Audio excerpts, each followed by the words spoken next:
Hi guys, this is Dan. We all said we won't buy any more books, but who can resist a good fantasy adventure? In today's video, I will share all the books I've got so far in 2024, which is quite a lot.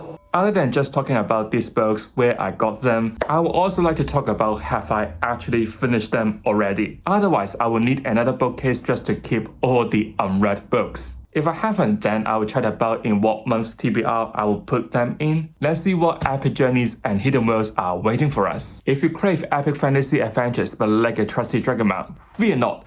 Subscribe for fantasy reviews, book recommendation, and enough fantasy content to fill your imagination for a lifetime. Without further ado, let's check about them. The first one we've got is The Book That Wouldn't Burn by Mark Lawrence. I bought this book in March and I finished it in the same month, which is great. I had a good time reading this one and I'm curious about what our main character is gonna do in the sequels. It is all about this massive library which stores all the wisdom, all the knowledge.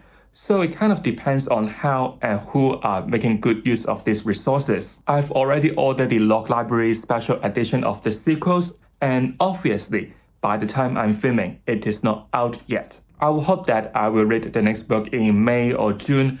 By the way, how cool is this cover art and also display edge? It is quite unique. Speaking of Mark Lawrence, I also got The Empire of Thorns. To be honest, I haven't started series yet and I have already got the third book of the trilogy. Snag it only because it came with a sweet discount with The Book That Wouldn't Burn. By the way, they're all used a copy and The Book That Wouldn't Burn even didn't specify it is a special edition. How lucky I am. Unfortunately, I don't see myself reading this trilogy anytime soon, so I guess they're gonna sit on the shelf for a longer time, and that's the reason why it is on the top shelf. And here come all the GSFF books so far this year. It is the Gospel monthly book subscription that is about fantasy and sci-fi. The books are always first signed special edition. I think recently they put the price up, but I still think the price of it is reasonable.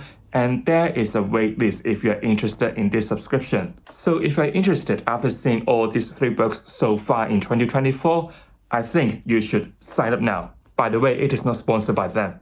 There's no way I'm gonna be sponsored. In January, we've got Voyage of the Dam by Francis White. I finished this already and it is about a murder mystery among the 13 heirs from their province. Our main character, Fish, gonna play the detective and find out who and why they commit such murders. In this book, you will have romance, political difference between the North and the South, the rich and the poor. I think the author executed this pretty well. These 13 heirs got their own stories, got their own history and background. And also there are of course unexpected turns. I love how everything gonna be tied up in the end, so this book was easy and fun to read. In February, we've got The Book of Doors by Gareth Brown. I finished this book as soon as I've got it. This book is about a magical book that can literally take you to anywhere, anytime in the world. Our main character, Casey, gonna work with a stranger called Mr. Fox and also her best friend, Izzy. Try to protect this powerful book from the wrong attention. I didn't expect there's gonna be so many time-traveling elements,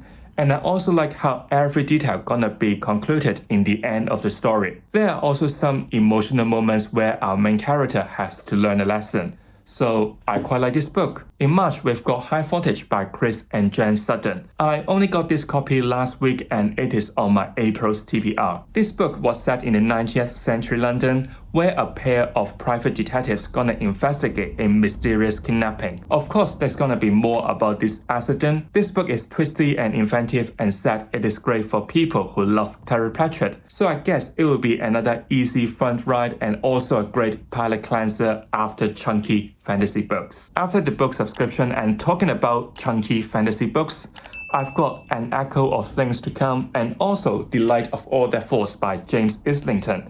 2 books left in the Kanye's trilogy. I want to finish this trilogy as soon as possible because I am in a FOMO mode.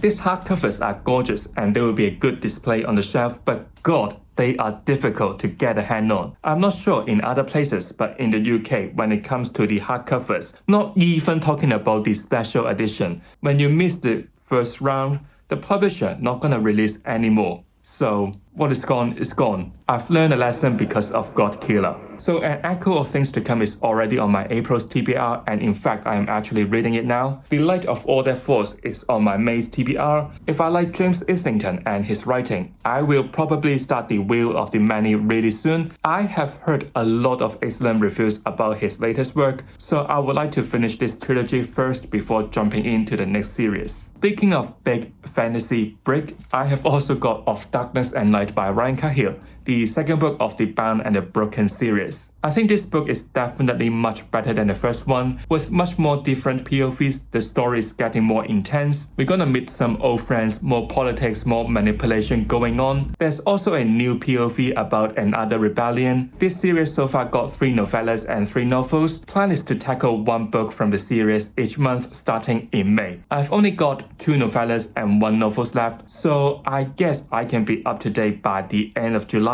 Speaking of it, I've already got the Exile, the second novellas in the series, in my hand. This one is about Thing, the POV that is about the rebellion in Fortura, and this book I guess took place before the second book. I guess that will be about what the Empire had done, the previous rebellion attempts, and also the relationship with Aeson. I did enjoy his POV even though he is a new character, and I can't wait to pick this one up in May. Here comes more fantasy breaks. First book and the second book of the Crescent City series by Sarah J. Maas. I finished the first book, House of Earth and Blood, in February for Valentine's Day. It is my first time to read any romantasy, and I did have a good time. And also, it is my first time to read anything by Sarah J. Maas. I think even though this book is thick and chunky, it is so easy to read, it is so fun and full of drama. Characters here are not like I'm here just for the romance. They got their potential, they got their background, they got their depth. The only reason I haven't started the second book yet is only because of the length. It is over 100 pages long, so it is a bit intimidating. Also, I have heard about the next 2 books are not as great as the first one, so I am a little bit hesitant to put it on any TBR. I'm not too sure when would I continue on this series. I would say hopefully, don't take it too seriously. With so many unread books on my shelf, and also there are some other series that I am more interested in, I hope that I will read it in the summer, July or August, but don't take it too seriously. After all these chunky fantasy books, shall we have something shorter?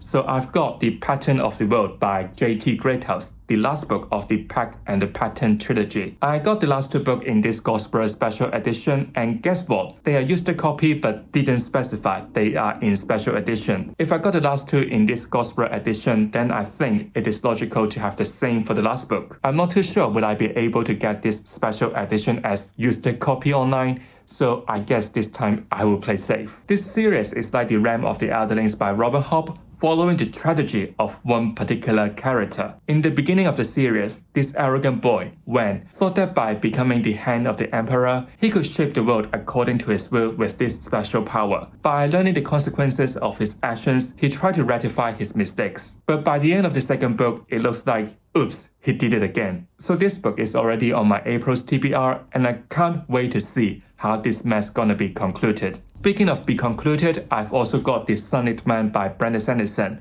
the last book of his secret project. I was so dumb, I don't know why I forgot this book was out last month, otherwise I would have finished it already. This book is about a character called Nomad, who got this special power to travel to different planets in the Cosmere, which is powerful. This time he was landed on a planet which was affected by harsh sunlight. He was thrown into this conflict between the tyrant and the rebels, but he also has to find a way to charge himself up and skip to other planet. I have heard about this book is so close to the Cosmere, especially the Stormlight Archive. This book definitely sounds interesting, and I hope that this secret project gonna end perfectly. By the way, I got this from Waterstones. As you can see, it is their exclusive edition. Coming to the last set of books that I have got in 2024 so far, and it is the Partage Trilogy by Brian McKellen, and it is the booklet binding special edition, which is stunning. I am still on the waiting list, and honestly, I can't wait for the day to be invited, because so far,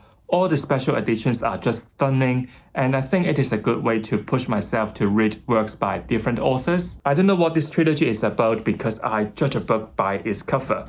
This time it's Display Edge. But I think this trilogy got quite good reviews and ratings on Goodreads, so I hope that I will start this series no later than June so I can finish it by September. Oh god, as you can see, I don't know what is self-control, but I hope the situation is a little bit under control. But even with the new bookcase, it looks like it has been filled up already. Terrible. But don't worry, it is not running out of space for any more new books, it just needs a little bit of reorganization. So next time, I guess we will do this together. It is a little bit intimidating because of the number of books, but I hope it will be fun. So if you don't want to miss this interesting, fun experience, make sure you have subscribed to my channel. So if you have enjoyed today's video, don't forget to give it a like. If you don't want to miss any content from me, make sure you have subscribed to my channel. I will see you real soon. Goodbye.